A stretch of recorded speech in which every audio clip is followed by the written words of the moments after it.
Good day everyone. For today's discussion we will talk about the East Asia, in its soft diplomacy by East Asian countries.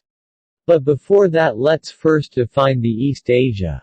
East Asia, sometimes defined geographically as Northeast Asia and abbreviated as EA or NEA, is along with Southeast Asia located at the far eastern regions of Asia, which is defined in both geographical and ethno-cultural terms. Its area is 11,840,000 square kilometers, 4,570,000 square miles, with a current population of 1,685,033,817 and a different languages like Chinese, Japanese, Korean, Mongolian, Tibetan and others. For East Asian countries, we have the China, Japan, Mongolia, North Korea, South Korea and Taiwan with the two autonomous dependencies Hong Kong, China. Macau, China. Next is soft diplomacy. So what do you mean by soft diplomacy? According to Petrov W., soft diplomacy is one of those terms that has a somewhat nebulous definition, but you know it when you see it, so it is clearly time to lift the veil as although soft diplomacy can be regarded as a soft power tool. Now we will discuss the soft diplomacy of the different East Asian countries. First we have the soft diplomacy by China. In recent years, China has sought to supplement its traditional use of hard power with soft power, and thus the Chinese government has paid more and more attention to public diplomacy. Chinese governments have previously demonstrated a limited understanding of public diplomacy, seeing it either as external propaganda or a form of internal public affairs, but this has not prevented China from becoming a skilled public diplomacy player. Key aspects of traditional Chinese culture and politics have presented major obstacles for Chinese public diplomacy. In comparison to the United States, China needs an enduring and effective public diplomacy strategy and needs to improve its skills to make full use of the modern media. The debate on the use of cultural diplomacy as an instrument of international insertion conforms to the increased value given to cultural soft power by the Chinese government in the 21st century. This has led to growing investments on instruments of Chinese cultural diplomacy. Cultural diplomacy was seen as a tool to disarm tensions and create a favorable environment for China's international insertion. In practice, China uses means of public and cultural diplomacy similar to other countries, such as the media, cinema, and cultural instruments. One example of this is panda diplomacy. The People's Republic of China began to use panda diplomacy more prominently in the 1950s, and has continued the practice into the present day. Between 1957 and 1983, 24 pandas were gifted to 9 nations as gestures of friendship. China uses perhaps its most prominent national symbol, the panda bear, to build bridges with key partners and enhance its prestige worldwide. Next is the soft diplomacy by Japan. During the 1950s and early 1960s, the goal of Japanese cultural diplomacy was to transform the pre-war image of Japan as a militaristic country into a new image of Japan as a peaceful democracy. In other words, the effort to construct a peace-loving, democratic Japan was closely associated with the promotion of international cultural activities, through which Japan sought to establish a new national identity. In line with these developments, when engaging in cultural activities overseas, the Japanese government emphasized such traditions as the tea ceremony and ikebana, flower arrangement, with the intention that they would convey Japan's serene, peace-loving nature to the rest of the world. During this period, the overseas promotion of certain elements of traditional Japanese culture, particularly those related to the samurai spirit or feudal traditions, was discouraged. Likewise, until the early 1970s, Japanese language education abroad was not actively encouraged because many Japanese intellectuals, as well as citizens of former Japanese colonies in Korea and China, recalled Japan's pre-war efforts to propagate its language in Asia and still felt a connection between language promotion and imperial ambitions. Japan's cultural diplomacy entered a second stage in the late 1960s and early 1970s. During this period, particularly after the 1964 Tokyo Olympics, the emphasis shifted from projecting an image of a peaceful Japan to portraying an economically advanced Japan. Cool Japan is one example of this. Cool Japan has been described as a form of soft power, with the ability to indirectly influence behavior or interests through cultural or ideological means. Cool Japan refers to the aspects of Japanese culture that non-Japanese people perceive as cool. The Cool Japan strategy is part of Japan's overall brand strategy, aiming to disseminate Japan's attractiveness and allure as a unique culture throughout the world. The target of Cool Japan encompasses everything from games, manga, anime, and other forms of content, fashion, commercial products, Japanese cuisine, and traditional culture to robots, eco-friendly technologies, and other high-tech industrial products. Next is the soft diplomacy by Mongolia. The Mongols are famous for their uncompromising diplomacy. Submit or perish was apparently the main message they initially addressed to others. These calls for submission were claims made by conquerors and leaders of a universal empire. In most cases, they coincide with the period of the Great Mongol expansion.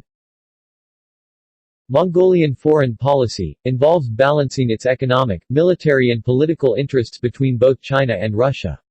It has pursued this foreign policy approach adeptly since 1990, in the absence of alternative arrangements that might safeguard Mongolia's security, through its famous Third Neighbor strategy. Public diplomacy and cultural cooperation. The main objectives of the field of public diplomacy and cultural cooperation include implementing Mongolian foreign policies on a global level through national culture, arts, heritage, and historical riches, developing policies and strategies on public diplomacy and cultural cooperation, defending Mongolian fundamental interests, while raising and preserving status of the nation, providing a central regulatory framework for all, soft power, activities aimed at broadening diplomatic relations of Mongolia at international level and provide a policy framework through international cultural relations aiming to strengthen Mongolian public diplomacy. Next is the soft diplomacy by North Korea. North Korea continues to find creative ways to soften its negative image abroad through propaganda. This raises concerns of a global disinformation campaign, as North Korean leader Kim Jong-un recently instructed the country's propagandists to improve overseas messaging efforts, signaling a vested national interest in strengthening the country's soft power. Soft power used in a cultural context has been more visible: the opening in 2004 of the Goethe Institute Reading Room in Pyongyang, the 2008 New York Philharmonic Orchestra concert in Pyongyang, and the visit in 2013 of basketball player Dennis Rodman and his meeting with Kim Jong-un are the more prominent examples. Next is the soft diplomacy by South Korea. The international popularity of BTS, and Hallyu in general, is an example of proliferation of Korean, soft power via the savvy crafting of an image and a message that resonates across cultural boundaries. Kuwahara indicates that Korea used soft power to impact other countries. Soft power simply means anything except military used to influence other countries. Due to the fact that Korea cannot truly compete against other countries like the United States and China with very large and powerful militaries, this use of soft power through promotion of the Korean pop culture is a viable option for them in terms of their relationships with other countries. Age and newness also play roles in the effect that this technique has on other countries in the eyes of the Koreans. The Korean government also had the goal of affecting other countries through the uses of their pop culture. And last is the soft diplomacy by Taiwan. Taiwanese democracy, as these interviews defined them, includes a set of values such as the rule of law, human rights, social rights and the restraint of state power.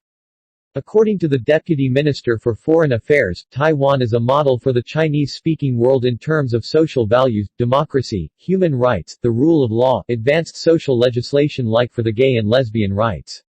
According to another official, Taiwan's soft power should tell success stories, promote Taiwan as a vibrant democracy and a major technological innovative place.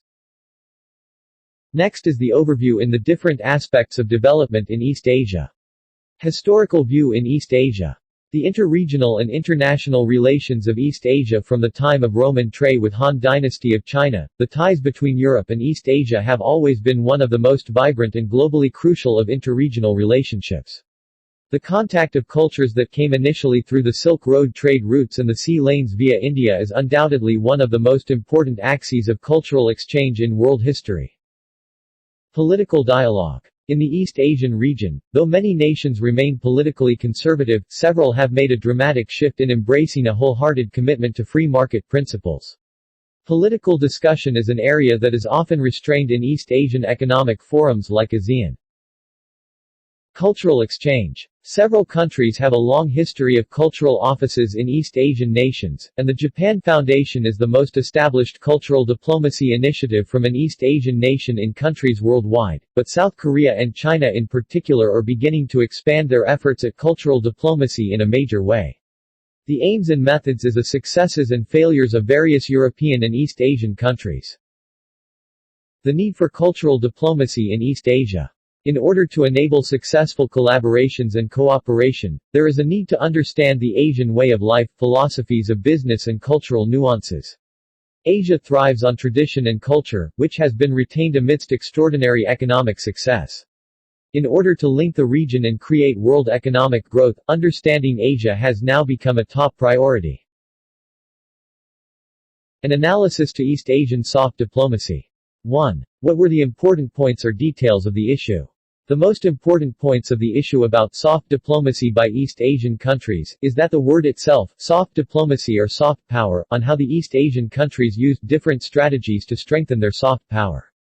East Asian countries are still powerful even they use more the soft power than the hard power.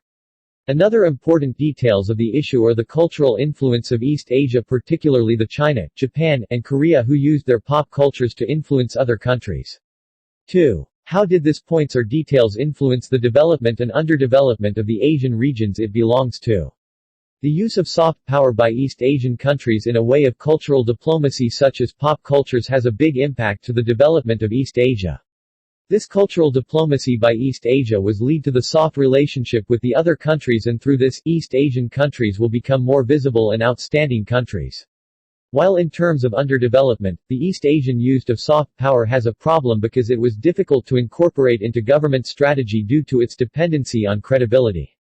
Then, focusing on soft power will turn to decrease the hard power that also leads to failure of some countries in investing the military power. 3. How can this issues be resolved?